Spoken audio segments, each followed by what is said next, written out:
And the very first school who are going to participate, Choprajhar Adarsho Balika Bidyalaya. The name of the students, Saima Parveen from class 10, Imrana Parveen from class 10. Are you ready, Choprajhar Adarsho Balika Bidyalaya? প্রস্তুত আছো তোমরা সবাই? বিষয় তোমাদের জানা আছে, PPT files ready আছে? Okay, check it first. Come here, এখানে চলে এসো। দুজন আসো, একজন এটাকে ডিল করবে পিপিটি ফাইলস, আর একজন বলবে। অল্টারনেটিভলি তোমরা সেটা করতে পারো।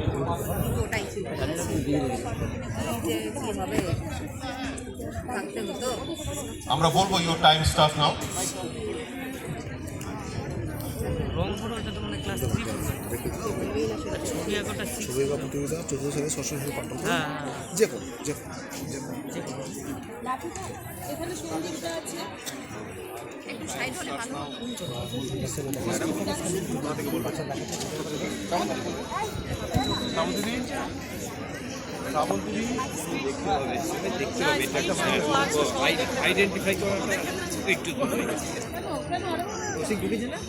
হ্যালো হ্যালো, চোপড়াঝাড় আদর্শ বালিকা বিদ্যালয়, তোমরা প্রস্তুত আছো?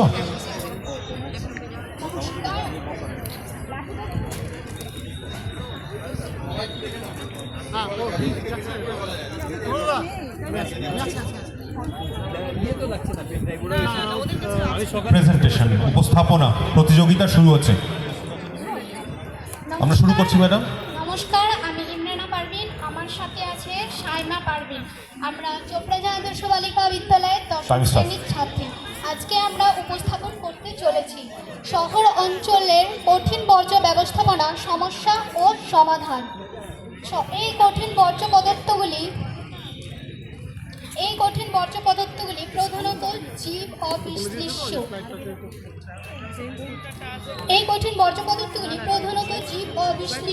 ধরনের কঠিন বর্জ্য পদার্থকে সাধারণত জঞ্জাল বলা হয়। এই কঠিন বর্জ্য পদার্থের উৎসগুলি হল রাস্তাঘাট,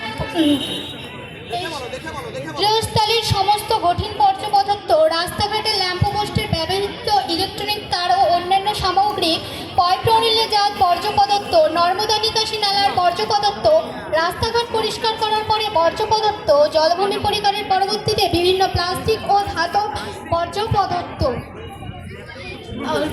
শহর অঞ্চলে পরিবেশের ওপর কঠিন বর্জ্য পদার্থের প্রভাব নেতিবাচক। পরিবেশের ওপর জীববৈচিত্র্য ধ্বংস করে বায়ুমণ্ডলের গ্রিন হাউস গ্যাস বৃদ্ধি পায়।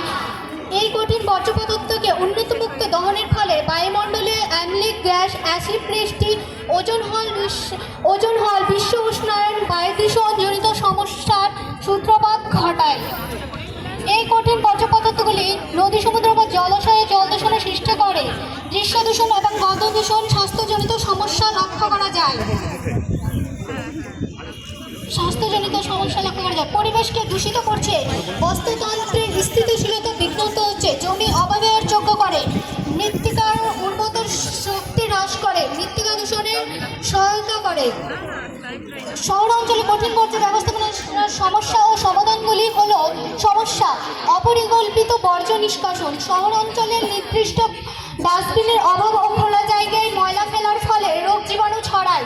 দ্বিতীয়ত, অপচনশীল প্লাস্টিক ও পলিথিনের অধিক্য, ড্রেন ও নালা বন্ধ করে কৃত্রিম জলবদ্ধতা সৃষ্টি করে। তৃতীয়ত, স্বাস্থ্য ঝুঁকি, বর্জ্যের স্তূপ থেকে মিথেন গ্যাস দুর্গন্ধ ছড়ায়, শ্বাসকষ্ট, চর্মরোগের কারণ হয়।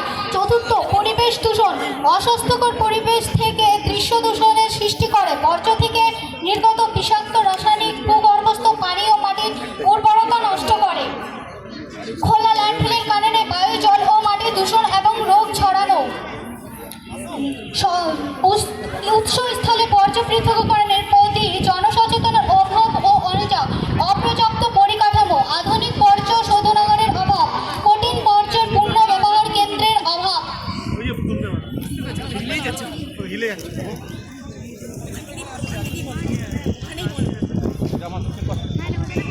শহর অঞ্চলে কঠিন বর্জ্য পদার্থের ব্যবস্থাপনার উল্লেখযোগ্য পদ্ধতি: কঠিন বর্জ্য পদার্থের সংগ্রহ, কঠিন বর্জ্য পদার্থের পরিবহন, কঠিন বর্জ্য পদার্থের প্রক্রিয়াকরণ, কঠিন বর্জ্য পদার্থের পুনরাবর্তন, কঠিন বর্জ্য পদার্থের অপসারণ। উৎসস্থলে বর্জ্য সমাধান, উৎসস্থলে বর্জ্য পৃথকীকরণের বর্জ্য, উৎপাদনকারীদের উৎসস্থলে ভেজা খাবার, সবজি ফলের নেশা শোকানো বিপজ্জনক। 3R নীতির প্রয়োগ, বর্জ্য কমাতে ব্যবহার কমানো, পুনরায় ব্যবহার এবং পূর্ণ ব্যবহার পদ্ধতিতে অনুসরণ করা, কম্পোস্টিং, জৈব বর্জ্য থেকে সার তৈরি, বর্জ্য থেকে শক্তি, বর্জ্য পুড়িয়ে বিদ্যুৎ তাপ উৎপন্ন, প্রযুক্তি ও আধুনিকীকরণ, ডিজিটাল প্ল্যাটফর্ম ব্যবহার করে সংগ্রহ, রটের অপটিমাইজেশন এবং উন্নত বর্জ্য শোধন পদ্ধতি ব্যবহার, স্যানিটারি ল্যান্ডফিল খোলা জায়গায় ময়লা না ফেলে বৈজ্ঞানিক পদ্ধতিতে নির্দিষ্ট স্থানে বর্জ্য ব্যবস্থাপনা নিশ্চিত করা, অসচেতন শিক্ষা, স্থানীয় কর্তৃপক্ষের উচিত rules sold waste management rules 2016 নিয়মের অধীনে নাগরিকদের তাদের দায়িত্ব সম্পর্কে শিক্ষিত করার জন্য অসচেতনতা সমগ্র প্রচারণা চালানো, প্লাস্টিকের বিকল্প হিসাবে পাটের ব্যাগ ব্যবহার এবং যত্রতত্র ময়লা না ফেলে বিষয়ে নাগরিকদের সচেতন করা, স্কুল কমিশন ও ব্যবসার মাধ্যমে সচেতনতা বৃদ্ধি এবং দায়িত্বশীল পর্যটন নিকাশের অভ্যাস তৈরি। আইন প্রয়োগ 2016 সালের বর্জ্য ব্যবস্থাপনা নিয়ম ওয়েস্ট ম্যানেজমেন্ট রুলস 2016 প্রয়োগ করা, বর্জ্য ব্যবস্থাপনা নিয়মগুলি কঠোর প্রভাবে প্রয়োগ করা। এই পদ্ধতিগুলি শহরগুলিকে আরও পরিচ্ছন্ন, স্বাস্থ্যকর টেকসই করে তুলতে সাহায্য করে। পরিশেষে বলা যায়, শহর অঞ্চলে কঠিন বর্জ্য ব্যবস্থাপনার একটি কার্যকর কৌশলের সাফল্যের অন্য সমাজের প্রতিটি অংশের প্রধানত শিক্ষিত মানুষের ও শিক্ষার্থীর অংশগ্রহণ একান্তইভাবে প্রয়োজন।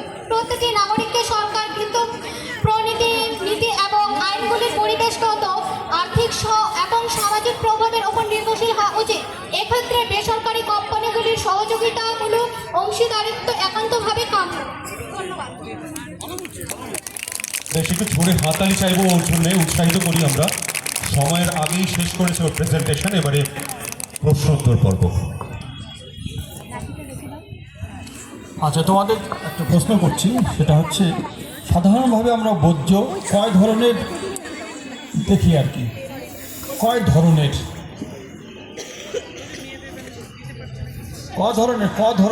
বর্জ্য আছে সাধারণত, মানে বর্জ্যগুলো যে আমরা পাই আর কি পুরসভা বা গ্রামীণ অঞ্চলে, সাধারণত ক ধরনের বর্জ্যগুলো আমরা সাধারণত দেখতে পাই? তিন হলো না, সাধারণত দু ধরনের। একটা হচ্ছে খুব পচনশীল, একটা হচ্ছে অপচনশীল, তাই না? যেটা খুব তাড়াতাড়ি পচে যায়, মাটিতে মিশে পচে যায়, আর কিছু অপচনশীল যেটা পচে না, তাই তো? দুই ধরনের বর্জ্য, তাই না?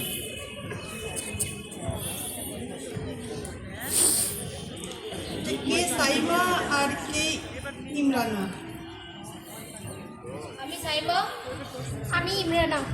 আচ্ছা আচ্ছা, তোমাদের সবই খুব ভালো হয়েছে, শুধু পয়েন্টগুলো একটু আলাদা আলাদা করে দিলে ভালো হতো। মানে সমস্যা কোনটা, সমাধানের যে আমাদের সমাধানটা চাই, সমস্যাটা আমরা সবাই জানি, সমাধানটা একটু আলাদা করে বললে মানুষের বুঝতে সবচেয়ে সুবিধা হতো। তাছাড়া ভালো হয়েছে। Thank you ma'am.